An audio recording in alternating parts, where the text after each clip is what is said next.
Hello everyone, আসসালামু আলাইকুম। কাছে দূরে দেশ ও দেশের বাইরে যে যেখান থেকে আজকের ভিডিওটা দেখছে সবাইকে জানাচ্ছি আফরোজা আক্তার আইডি থেকে স্বাগত। আজকে আমি আমার এই আফরোজা আক্তার আইডিতে প্রথম একটা লং ভিডিও আপলোড করব।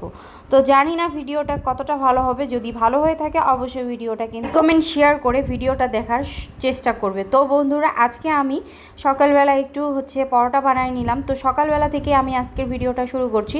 তো আমি এই যে এখানে পরোটা বানিয়ে নিলাম, আর পরোটাটা বাসাতেই বানালে এটা বেশি ভালো হয় বাজারের থেকে।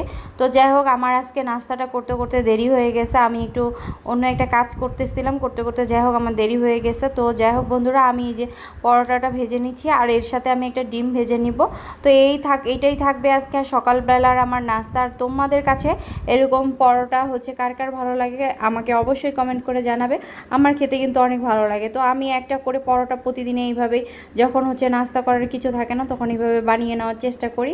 আর এই যে এদিকে আমি ডিমটা এখন ভেজে নিব। ভেজে নেওয়ার জন্য তাওয়াতে আমি তেল দিয়ে দিলাম। দেওয়ার পরে এই যে ডিমটা আমি গুলিয়ে রেখেছিলাম, এখানে ডিমটা দিয়ে দিলাম। তো এই তো ডিম দিয়ে পরোটা খেতে কিন্তু অনেক মজা লাগে। তো যাই হোক, এই যে ডিমটা ভেজে নিচ্ছি আমি এখানে।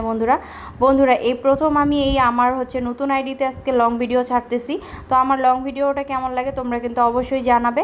আর আমার এই আইডিটাকে তোমরা একটু সবাই ভালোবাসা দিবে এবং এই আইডির পাশে থাকবে। তো বন্ধুরা, এই যে আমার ডিমটা ভাজা হয়ে গেছে, ডিমটা ভালোভাবে ভেজে নিয়ে নিচ্ছি। তো ডিমটার দেখতে পাচ্ছ একটা কিন্তু খুব সুন্দর কালার হয়েছে।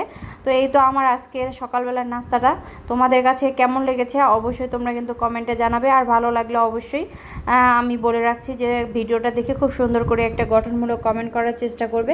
তো এই তো আমি টেবিলে বসে এখন নাস্তাটা ক্লিয়ার করে নিব, মানে খেয়ে নিব। আর এদিকে আমি মাছ ভেজে নিব একটু দুপুরের জন্য। তো দুপুরের জন্য মাছ ভেজে নেওয়ার জন্য আমি প্যানে তেল দিয়ে দিলাম। দেওয়ার পরে একে একে মাছগুলো ভেজে নেব। তো এইগুলো ছিল বাটা মাছ। বাটা মাছগুলো এখন ভালোভাবে মরিচ পেঁয়াজ সব কিছু দিয়ে আমি সব কিছু গুঁড়া মশলা দিয়ে আমি মেখে রেখে এটা ভেজে নিচ্ছি। তো এইভাবে মাছ ভাজি করলে কিন্তু আমার কাছে অনেক ভালো লাগে। আর এর সাথে একটু ডাল রান্না করে নিব। এটাই ছিল দুপুরবেলার আজকের খাওয়া। তো এইভাবে মাছগুলো আমি খুব লো হিটে মাছগুলো ভেজে নিচ্ছি বন্ধুরা। তো তোমাদের কাছে মানে ভাজা মাছ খেতে কার কার পছন্দ তোমরা কিন্তু অবশ্যই জানাবে। আমার কাছে কিন্তু তরকারির থেকে মাছ ভাজাটাই বেশি ভালো লাগে। তো মাছের মাথাটা আবার ভেঙে গেল।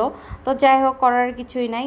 মাছ বেশি হয়েছে, তাওয়াটা আমার ছোট হয়েছে যার কারণে ভেঙে গেল। তো আমি আস্তে আস্তে করে ভেজে নেওয়ার চেষ্টা করছি। আর যেহেতু আমি মাছগুলোতে রসুন বাটা দিয়েছি যার কারণে কিন্তু একটু পোড়া পোড়া ভাব হয়েছে। তো এই জন্য আমি আরও জালটা কমিয়ে দিয়েছি। তো এইভাবে আমি উল্টে পাল্টে ভালোভাবে মাছগুলোকেও ভেজে নিব বন্ধুরা, তোমরা দেখতেই পাচ্ছ। তো আমার নতুন আইডিটাকে কিন্তু তোমরা সবাই একটু সাপোর্ট করে একটু ভালোবাসা দিও।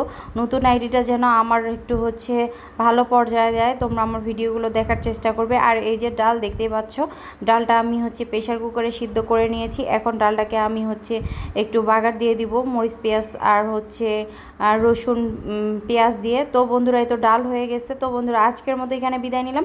সবাই ভালো থাকবে, সুস্থ থাকবে।